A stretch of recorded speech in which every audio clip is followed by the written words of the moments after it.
কেমন শুনি? এত রসিক এবং মজাদার। ইস, এটা জানতে পারলেন যদি একবার মনে উকি মেরে দেখতেন, তাহলে বুঝি আপনার নামটাও শুনতে পেতেন। তাই? জি। তা কি করেন? মানে জব না স্টাডি?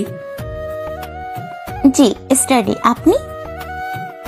আমি তো টোটো চালাই, আর আপনাকে রোজ খুঁজে বেড়াই চারদিকে। বাট আজ আপনাকে পেলাম, অনেক অনেক ধন্যবাদ আল্লাহকে। এই, আপনি এত কথা কই শিখেছেন বলেন তো? কেন, টিউশন নেবেন নাকি? চলে আসেন আমার কাছে। না, লাগবে না। আরে বলেন তো, কই শিখেছেন এত কথা?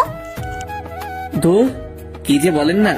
আপনার মতো এত কিউট আর সুন্দরী মেয়ের সাথে কথা বলতে কি কথা শেখা লাগে নাকি? তাই? জি। তা আমি কি এখন দেখতে পাবো পরীটাকে? মেয়েটা কিছুক্ষণ পর রিপ্লাই দিল। ও, ভেবে দেখতে পারি। এই, বেশি ভাবলে কিন্তু আমি আপনাকে আপনার ভাবনার রাজ্যে জুড়ে রাজত্ব করব। এত সহজ নয়। দেখা যাক, আগে তো পিক দেন। কিছুক্ষণ পর একটা পিক দিল, তা দেখেই আমি পুরাই ফিদা। আরে, এই তো সেই শুভ্রা যাকে আমি ভালোবাসি। হায় আল্লাহ, আমাকে হয়তো চিনতে পারিনি, নয়তো আমায় রিপ্লাই দিত না। আমার প্রোফাইলে কোনো ডিপি দেওয়া নেই। আমি পিকটা স্লাইড করে রিপ্লাই দিলাম।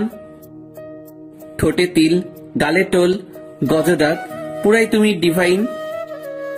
সাথে সাথে শুভ্রা, এই কথাটা আমি যেন কোথায় শুনেছি। এই, আপনার একটা পিক দেন তো। মাইরালা, এবার কি হবে? পিক তো আমার ফোনে নাই। কেন? আমি তো বাটন ফোন ইউজ করি। এখন আর বাটন ফোন দিয়ে কেউ ফেসবুক করে না। সো আপনার একটা পিক দেন, না দিলে কিন্তু আমি ব্লক করে দিব। হায় আল্লাহ, ব্লক শব্দটা দেখা মাত্রই আমার বুকে কেমন একটা চিনচিন শুরু করে দিল।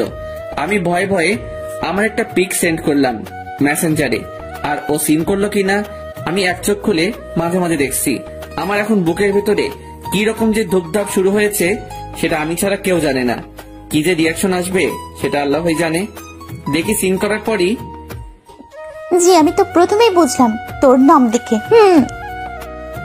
কি বুঝেছিলেন শুনি? তুই একটা কুত্তা হারামি ফাজিল ঠকবাজ। মানে? তুই একটা ফ্ল্যাটিং বাজ। এভাবে মেয়েদের মেসেজ করে বেড়াস, তাই না? এই না না না, আমি তো আপনাকে মেসেজ করছিলাম। এতক্ষণ তো আমার এটা আইডি বলে জানতিস না, তাহলে কেন এত মেসেজ করছিলি শুনি? কাল একেবারে কলেজে আসিস।